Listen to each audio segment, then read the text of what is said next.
Okay తల్లి, కానీ చిన్నప్పటి నుంచి చూస్తున్నాను ఆమె మాటలు ఎలా ఉంటే నాకు తెలుసు, ఆమె మాటలు కాదు అవి. క్లియర్ గా నాకు మీ అర్థమైపోయింది. అమ్మకి నువ్వంటే చాలా ప్రాణం అమ్మ, ఎందుకంటే మన మాటలను బట్టి నాకు అర్థమైంది. రోజు పిల్లలన్నాక తల్లిదండ్రులకి ప్రాణం. అందులో ఆడపిల్లలు అంటే మీ తల్లి మీ అమ్మగారిని తప్పట్టడానికి లేదమ్మా. అంటే మీరు అన్నట్టు విష్ణు మాటల ప్రభావం పడి ఉండొచ్చు. సరే, ఆవిడ కారణాలు ఆవిడకుండా మొన్న లైవ్లో చెప్పింది ఏంటంటే, విష్ణు దగ్గర మా బంగారం ఉండిపోయిందండి, మా డబ్బులు ఉన్నాయండి, ఒక 2 లక్షల రూపాయలే ఉన్నాయంట మీ డబ్బులు, బంగారం ఉందండి, అవి తీసేసుకుని అతని చేతుల్లో మా అమ్మాయిని, అతని బందికానాలోంచి మా అమ్మాయిని మేము కాపాడుకుంటానండి, నేను నా బిడ్డను చదివించుకుంటానండి, ముందు విష్ణు నుంచి నేను కాపాడాలండి అని చెప్పి డైరెక్ట్గా అంది ఆవిడ. ఎందుకంటే మా మమ్మీ ముందు చాలాసార్లు కొట్టాడు కాబట్టి, చిన్న చిన్న విషయాలకే, చాలా సెన్సిటివ్ విషయాలు. ఎట్లా ఊరుకుందమ్మా మరి ఆవిడ? ఇప్పుడు మీ అమ్మాయినా మీ నాన్న అడ్డుపడేది, వాళ్ళ రక్త సంబంధం. మా మమ్మీ అడ్డుపడేది, మా అమ్మాయిని కొడతావేంటి, నా ముందు అసలు మా అమ్మాయిని కొడతావు నువ్వు ఎవడివి, మా మమ్మీ తిట్టేసింది ఓపెన్ అప్గా. ఆవిడ కూడా తిట్టేవాడు, అది మాట వినకపోతే ఏం చేయాలి అది ఇది అని చెప్పని మీదకి వచ్చేవాడు. మొన్న నాకు తెలిసింది ఏంటంటే, మమ్మీ అంత ముందు దాకా మీడియా ముందుకు రాలేదు, నేను వెళ్ళిపోయిన దగ్గర నుంచి సడన్గా వచ్చింది. మా మమ్మీని చూసి ఇవన్నీ వాచిపోవడం వల్ల నేను గమనించాను, మా మమ్మీని కొట్టారు. అది తర్వాత నాకు తెలిసింది. మీ మమ్మీని ఎవరు కొట్టారు?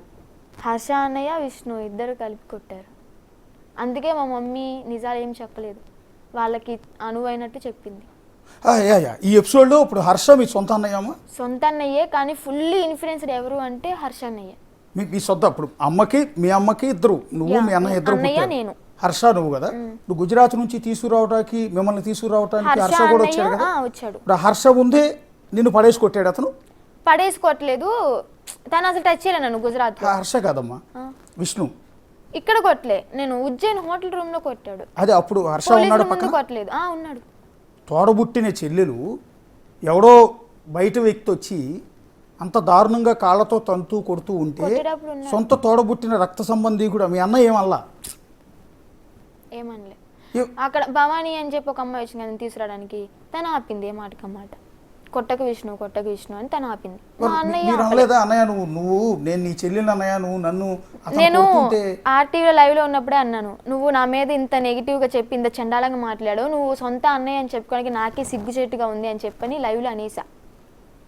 నేనేది ఏంటంటే, అన్నయ్య కూడా అలా బిహేవ్ చేశాడు అంటే అతనికి ఏమైనా కారణం ఉందా? అతని మీద ఏమైనా ఒత్తిడి ఉందా? అతని మీద ఒత్తిడి ఏం లేదు. మెయిన్ విష్ణు దగ్గర నుంచి మాకు డబ్బులు రావాలి, ఆ డబ్బులు వచ్చేంత వరకు ఇంకా తన మాటలు వినాల్సిందే. నేనైతే దాంట్లోంచి బయటకు వచ్చేసాను.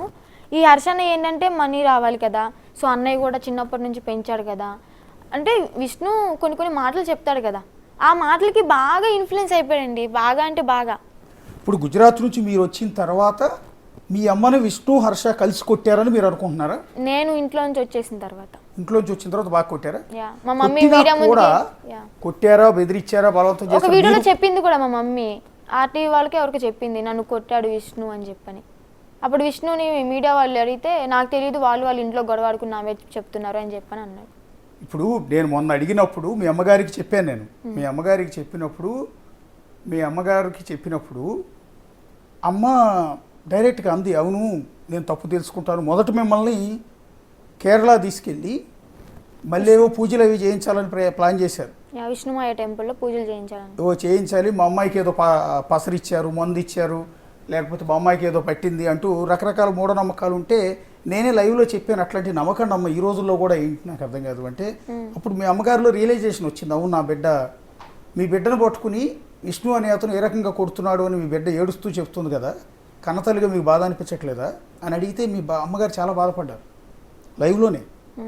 బాధపడి నా బిడ్డ వచ్చిన తర్వాత అసలు కారణం ఏంటో నేను కనుక్కుంటాను, ఫస్ట్ ఆఫ్ ఆల్ విష్ణు అనే వ్యక్తి చేతుల్లోకి నా బిడ్డ వెళ్లకుండా నేను కాపాడుకుంటాను, అది తీసుకుంటాను ముందు, నేను ఎక్కడికి ఏ గుళ్ళకి తీసుకెళ్ళను, కాకపోతే కౌన్సిలింగ్ ఇప్పిస్తాం, ఒకవేళ అమ్మాయి ఎందుకు సఫర్ అవుతుందో కౌన్సిలింగ్ ఇప్పిస్తామని మీ నాన్న మానస హాస్పిటల్ పేరు చెప్పాడు. తీసుకెళ్లారు, మందులు ఇప్పించారు. ఓకే, ఇక్కడ మీ అమ్మ కూడా ఆపలేదా? మా అమ్మ ముందు కూడా కొట్టాడు. ఎప్పుడంటే తను లేడీ దగ్గర వచ్చినప్పుడు వెళ్తున్నా అన్నాను కదా, విష్ణు అన్నయ్య బండి వేసుకెళ్ళిపోయాడు, అప్పుడు బండి లేదు ఇంట్లో, ర్యాపిడో బుక్ చేసుకున్నా. ర్యాపిడో బుక్ చేసుకుని ఓకే అన్నయ్య వచ్చాడు కదా అని చెప్పి క్యాన్సిల్ చేసేసి లోపలికి వచ్చేసా. రావడం 5 నిమిషాలు లేట్ అయిపోతే ర్యాపిడో బుక్ చేసుకుని వెళ్ళిపోతా అని చెప్పి చంపగేసి ఒక్కడి బీకాను నన్ను ఆ రోజు ఇంట్లో, అమ్మ ముందే.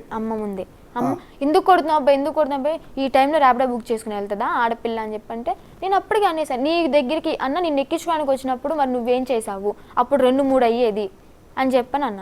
దానికి మాటలు, నువ్వు నా దగ్గరికి వచ్చావు, నేను నీ సేఫ్టీ నేను చూసుకోగలను, అక్కడికి ఎలా వెళ్తావు ర్యాపిడో బుక్ చేసుకుని అని చెప్పి మా మమ్మీ, నువ్వు అరవకు, నువ్వు మధ్యలోకి రాకు, నువ్వు గారాబం చేయడం వల్ల అది ఇలా తయారవుతుంది అని చెప్పి మా మమ్మీని కూడా అరిచాడు.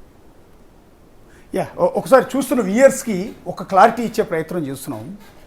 ఇక్కడ వర్షిణి అనే అమ్మాయి మేజర్, ఆమె మాట్లాడచ్చు, ఆమె లైఫ్ గురించి ఆమె డెసిషన్ తీసుకునే రైట్ ఆవిడకు ఉంది. అందుకని వాళ్ళు మాట్లాడుతోంది, కొన్ని నిజాలు చెప్పే ప్రయత్నం చేసింది. సరే, అఘోరిని పెళ్లి చేసుకోవడం తప్ప ఒప్ప అన్నది పక్కన పెడదాం, అది ఆవిడ డెసిషన్ తీసుకుంది. చట్టాలు అనుమతిస్తాయా లేదా ఏంటనేది అది ఆ తర్వాత చూసుకోవచ్చు. ఫస్ట్ ఆఫ్ ఆల్ ఇక్కడ వర్షిణి మాటల్లో మనకు కనిపిస్తున్నది ఏంటంటే, ఈ ఎంటైర్ ఫ్యామిలీకి విష్ణు అనే వ్యక్తి నుంచి ఒక థ్రెట్ ఉంది. ఎందుకు ఎంటైర్ ఫ్యామిలీ, సొంత అన్నయ్య హర్ష ముందు వర్షిణిని పట్టుకుని విష్ణు కొడుతూ ఉంటే అతను కూడా ఏమన్నట్ల, అమ్మా నాన్న ముందు పట్టుకుని కొడుతూ ఉంటే వాళ్ళు కూడా ఏమీ అనలేని పరిస్థితి, ఒకవేళ అన్నా కూడా వాళ్ళపైన కూడా విష్ణు దాడి చేసే పరిస్థితి కనిపిస్తుంది. అంటే ఒక ఎంటైర్ ఫ్యామిలీ, మీరు గుర్తుపెట్టుకునే ఆడపిల్లలు ఉన్న ప్రతి తండ్రి, ప్రతి తల్లి, చెల్లెళ్ళు ఉన్న ప్రతి అన్న ఇక్కడ ఆలోచించాల్సింది ఏంటంటే, మన ఇంట్లో ఆడపిల్ల మీద ఎవడో మనకు సంబంధం లేనివాడు, సరే మనతో పరిచయాలు ఉన్నవాడు ఎవడో ఉండొచ్చు, రావచ్చు, కాఫీ తాగిపోవచ్చు, కానీ మన ఇంటి మీద పెత్తనం చేసి, మన మీద పెత్తనం చేసి, మన బంగారం తీసుకుని, మన డబ్బులు తీసుకుని, మన ఆడపిల్లను పట్టుకుని ఆ రకంగా కాళ్ళతో తన్నుతూ కొడుతూ బెదిరిస్తూ ఉంటే ఊరుకుంటామా? మరి విష్ణు అనేవాడు చేసింది ఏంటి? ఈ విష్ణు అనే వ్యక్తి చేసింది ఏంటి? సొసైటీకి వచ్చి చేయాలి. ఫస్ట్ ఆఫ్ ఆల్ ఏం రైట్ ఉంది అతనికి? ఏం రైట్? మీకు ఈవెన్ ఒక బిడ్డను తీసుకొచ్చి మనం దత్తత తీసుకోవాలన్నా కూడా ఒక లీగల్ ప్రొసీజర్ ఉంటుంది. అంత ఈజీ కాదు, ఎవరో బిడ్డను మనకు దొరికేయడానికి తీసుకొచ్చి పెంచుకోవడానికి కుదరదు. లేకపోతే ఎవరికో పిల్లలు ఉన్నారు వాళ్ళు ఇస్తానంటే తీసుకొచ్చి పెంచుకోవటానికి కూడా కుదరదు. చట్ట ప్రకారం అనుమతి తీసుకోవాలి. తీసుకుంటేనే ఆ బిడ్డ మీద మీకు రైట్స్ ఉంటాయి, పెంచడానికి కూడా.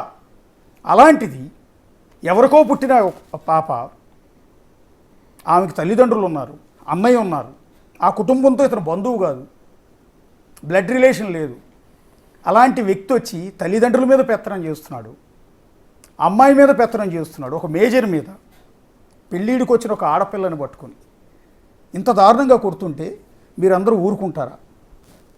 ఒక్కసారి క్వశ్చన్ చేయండి. టీవీ చూస్తున్న జనం మొత్తం కూడా, యూట్యూబ్లో చూస్తున్న ప్రతి ఒక్కరూ మిమ్మల్ని మీరు ఒకసారి సెల్ఫ్గా క్వశ్చన్ చేసుకోండి. మన ఇంట్లో ఆడపిల్లని ఎవడో పరాయి వాడు వచ్చి, కాలేజీకి అమ్మాయి వెళ్తే వాడు ఎవడో వచ్చి చేయి పట్టుకుంటేనో, ఆ పిల్లతో అసభ్యంగా మాట్లాడితేనో మనం వెళ్ళి చెప్పు కొట్టొస్తాం, చెప్పు తీసుకుని కొట్టొస్తాం, నువ్వెవడో రాని. బస్ స్టాప్ దగ్గర మన ఆడపిల్ల బస్సు కోసం వెయిట్ చేస్తుంటే ఎవడో వచ్చి హేళన చేస్తే ఈడ్చి తన్నొస్తాడు అన్నయ్య అనేవాడు వెళ్ళి. కానీ ఈ అన్నయ్య చేస్తున్నది ఏంటి? కొడితే కొట్టాడు పర్లేదు, విష్ణు కొట్టినా పర్వాలేదు అంటున్నాడు. ఇదేం విచిత్రం ఉంది మీకు చూస్తున్న జనానికి ఒకసారి ఊహించుకోండి. ఆ ఆడపిల్ల ఎంత నరకం అనిపించి ఉంటుంది, ఆమె గుండెల్లో ఎంత బాధ లేకపోతే వాళ్ళు వచ్చి కన్నీళ్ళు పెట్టు